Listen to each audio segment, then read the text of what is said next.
Hello student, আজকের ভিডিওতে আমি আলোচনা করব present perfect tense spoken English. তো এই প্রেজেন্ট পারফেক্ট টেন্স কি এবং সেটাকে কিভাবে তৈরি করতে হয়, এটা কিন্তু অনেকের জানা আছে, আবার অনেকের জানা নেই। তোমরা যদি নতুন হও তাহলে তো ভিডিওটিকে একদম শেষ পর্যন্ত দেখবে। আর যদি তোমরা এর আগে কোনো ভিডিও দেখে থাকো বা গ্রামারে পড়ে থাকো যে প্রেজেন্ট পারফেক্ট টেন্সটা কি, তাহলে তোমাকেও আমি অনুরোধ করব ভিডিওটিকে স্কিপ না করে শেষ পর্যন্ত দেখবে। কারণ এই ভিডিওটিকে যদি শেষ পর্যন্ত দেখো, নতুন কিছু শিখতে পারবে। আর এটা দেখলেই কিন্তু এই প্রেজেন্ট পারফেক্ট টেন্স একদম বইয়ের ভাষাতে কিভাবে বলতে হয়। তাহলে বোর্ডের দিকে লক্ষ্য করো। প্রথমে জানাই প্রেজেন্ট পারফেক্ট টেন্সটা কি। দেখো, যেই সেন্টেন্সের মধ্যে আমরা কোনো কাজ সম্পূর্ণ করেছি বুঝাই, মানে কোনো কাজটা বর্তমানে সম্পূর্ণ হয়েছে, এটাই হচ্ছে প্রেজেন্ট পারফেক্ট টেন্স। যেমন আমি স্কুল গিয়েছি, সে আমাদের বাড়ি এসেছে, সে পড়াশোনা করেছে। এই যে বর্তমানে কাজটি সম্পূর্ণ হয়েছে, এগুলোই হচ্ছে প্রেজেন্ট পারফেক্ট টেন্স। তো সবার বিশেষ করে জানা আছে এই টেন্সকে কিভাবে তৈরি করতে হয়, এটা কিন্তু খুবই ইম্পর্টেন্ট। তো এর সূত্র হচ্ছে প্রথমে সাবজেক্ট বসাতে হয়, তারপরে অ্যাক্সিলারি ভার্ব হ্যাভ হ্যাজ, এরপরে ভার্ব থ্রি, এরপরে অবজেক্ট বসাতে হয়। কিন্তু এটা তো সবার জানা, যারা নতুন তারা জানে না, তাদের জন্য আমি বলি এই সূত্রটা মুখস্থ করে নোট করে নাও এবং এটাকে মুখস্থ করে নিবে। এরপরে এটাকে কিভাবে প্র্যাকটিস করবে, এই প্র্যাকটিসটাই হচ্ছে সবচাইতে ইম্পর্টেন্ট। তাহলে আমি তোমাদের একদম খুব সহজভাবে বোঝাচ্ছি, ভিডিওটিকে একবারে শেষ পর্যন্ত দেখো। তো এই প্র্যাকটিসকে করার জন্য কি করতে হবে, প্রথমে যেই কথাগুলি বলবে সেগুলোকে বাংলাতে লিখে নিবে। কিভাবে লিখবে, যেমন ধরো আমি স্কুল গিয়েছি, তাহলে এটাকে বাংলাতে প্রথমে লিখতে হবে।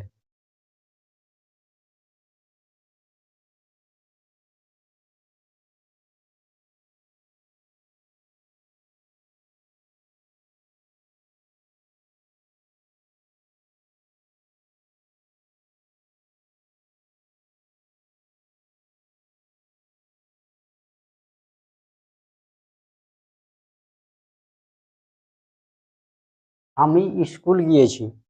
এখন ইম্পর্টেন্ট হচ্ছে কি, এই যে বাংলা সেন্টেন্সটি লিখলাম, এখান থেকে কিন্তু এই সাবজেক্ট ভার্ব অবজেক্ট এইটাকে খুঁজে বের করতে হবে। এটাকে খুঁজে বের করে তারপর কিন্তু এই স্ট্রাকচার অনুযায়ী কিন্তু সাজিয়ে লিখতে হবে।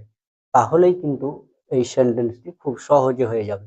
তাহলে দেখো, এখানে বলছে আমি স্কুল গিয়েছি, এখানে কাজটি যে করছে সে সাবজেক্ট, তাহলে কাজটি করছে এখানে কে, আমি, এইটা হলো সাবজেক্ট।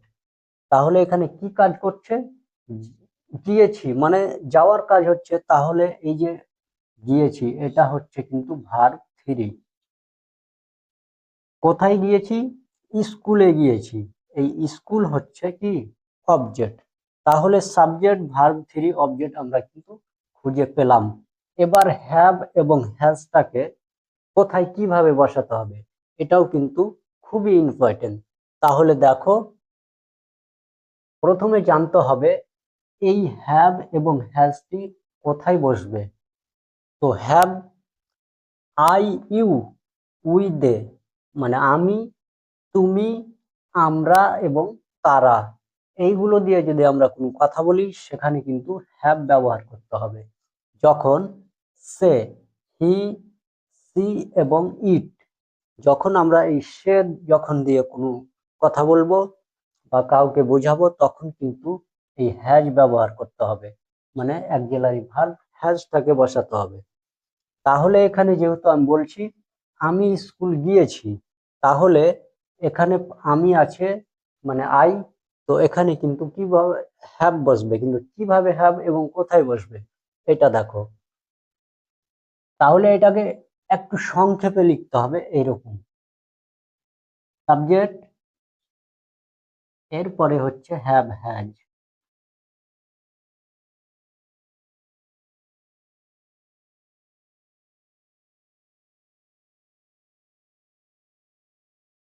Verb 3, object. এই হচ্ছে সূত্র। এখন সাবজেক্ট, অক্সিলারি ভার্ব, ভার্ব 3 এবং অবজেক্ট, আমরা এখান থেকে যেটা পাবো সেটাকে কিন্তু সেম তার নিচে লিখে দেবো, তাহলে কিন্তু সেন্টেন্সটি সঠিকভাবে তৈরি হবে। দেখো, তাহলে এখানে সাবজেক্ট কি আছে? আমি, আই। তাহলে আমির ইংলিশ হচ্ছে আই। আমি কিন্তু এই সাবজেক্টের নিচে সাবজেক্টকে লিখে দেব। এখন এরপরে সাবজেক্ট, প্রথমে সাবজেক্ট, তারপরে অক্সিলারি ভার্ব। এখানে আই এর অক্সিলারি ভার্ব হচ্ছে হ্যাভ। এখন কিন্তু হ্যাভটাকে লিখতে হবে, সামনে সামনে লিখবো, তাহলে ভুল হবে না। হ্যাভ, এরপরে বলছে কি ভার্ব 3। এই যে গিয়েছি ভার্ব 3, তাহলে গো হচ্ছে ভার্ব 1, ওয়াইন হচ্ছে ভার্ব 2 এবং গান ভার্ব 3। তো এই গানটাকে আমাদের ব্যবহার করতে হবে, গান। এবার অবজেক্ট হচ্ছে স্কুল, তাহলে টু স্কুল,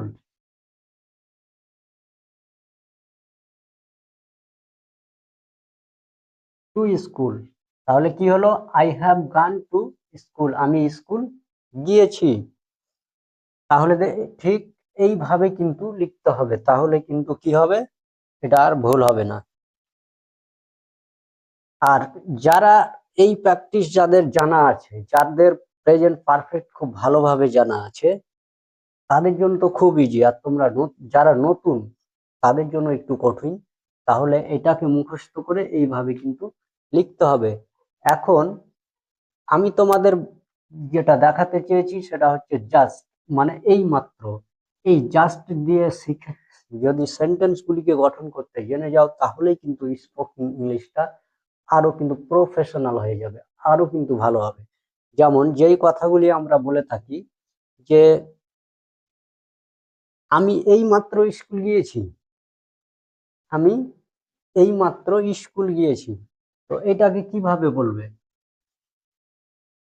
যখন এইটাকে বলবে তখন কিন্তু অ্যাক্সিলারির পরেই এই জাস্টটাকে বসিয়ে দিতে হবে।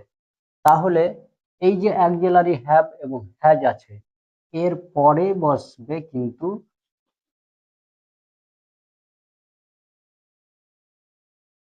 জাস্ট। তাহলে প্রথমে সাবজেক্ট, এরপরে অ্যাক্সিলারি ভার্ব, এরপরে জাস্ট, জাস্ট ভার্ব 3 এবং অবজেক্ট।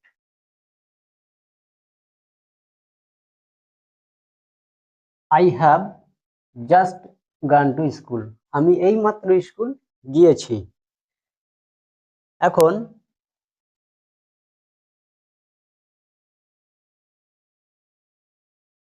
দেখো,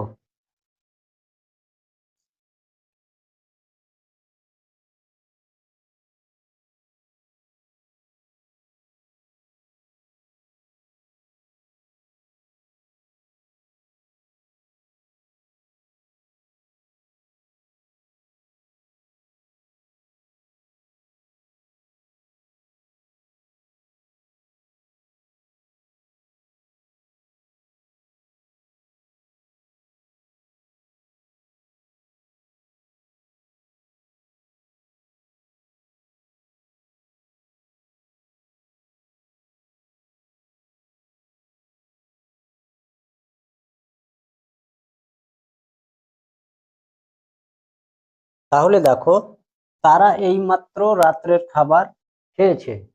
তাহলে এটাকে কিভাবে লিখবে? তাহলে এখানে তারা হচ্ছে কি সাবজেক্ট, এবং রাত্রের খাবার হলো অবজেক্ট। তারা কি করেছে? রাত্রের খাবার খেয়েছে।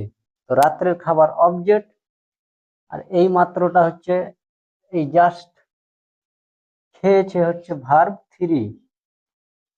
তাহলে বাংলা থেকে বের করে নিলাম। এখন এই যে স্ট্রাকচার এর অনুযায়ী কিন্তু লিখতে হবে। তাহলে তারা মানে কি দে, দে এখানে যেহেতু আমি দে তারা বলছি দে, তাহলে কি বলছে দে থাকলে হ্যাভ বসাতে হবে। তাহলে auxiliary verb have, they have just, এখন বসবে কি জাস্ট, দে হ্যাভ জাস্ট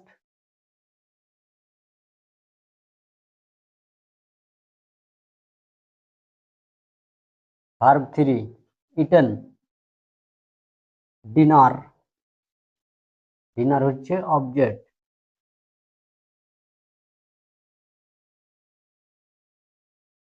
তাহলে দেখো দে সাবজেক্ট, এটা অক্সিলারি ভার্ব, জাস্ট এই মাত্র, ইটেন হচ্ছে ভার্ব 3 আর ডিনার হয়ে গেল অবজেক্ট। তাহলে subject have has just verb 3 আর অবজেক্ট। তাহলে দেখলে they have just eaten dinner, তারা এই মাত্র ডিনার রাতের খাবার খেয়েছে। তাহলে বুঝতে পারলে এই যে জাস্টটা আমরা সাধারণত প্রায় ব্যবহার করে থাকি, কিন্তু এটা কিভাবে ইংলিশে ব্যবহার, স্পোকেন ইংলিশে ব্যবহার করি সেটা কিন্তু অনেকের জানা নেই। তো এটাকে কিন্তু এই অক্সিলারি ভার্বের পরে বসালেই সুন্দরভাবে কিন্তু তার ব্যবহারটা হয়। এখন ধরে নাও আমি কাউকে বলছি আমি আমি এই মাত্র আমার কাজটি শেষ করলাম, তাহলে এটাকে কিভাবে লিখবো বলবো। তাহলে লক্ষ্য করো, আমি এই মাত্র কাজটিকে শেষ করলাম, আমি এখানে সাবজেক্ট, কাজটি অবজেক্ট, এই যে শেষ করলাম এটা হচ্ছে ভার্ব 3। এখন সাবজেক্টের নিচে আমরা সাবজেক্ট বসিয়ে দেব, আমি আই, তাহলে বসবে হ্যাভ,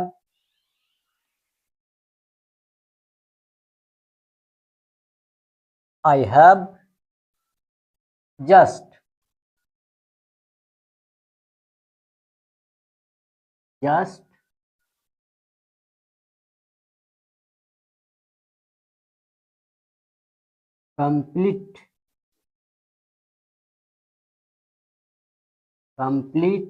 completed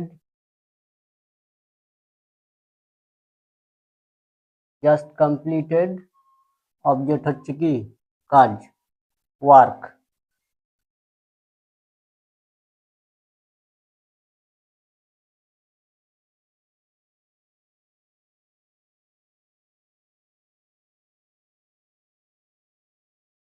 ওয়ার্ক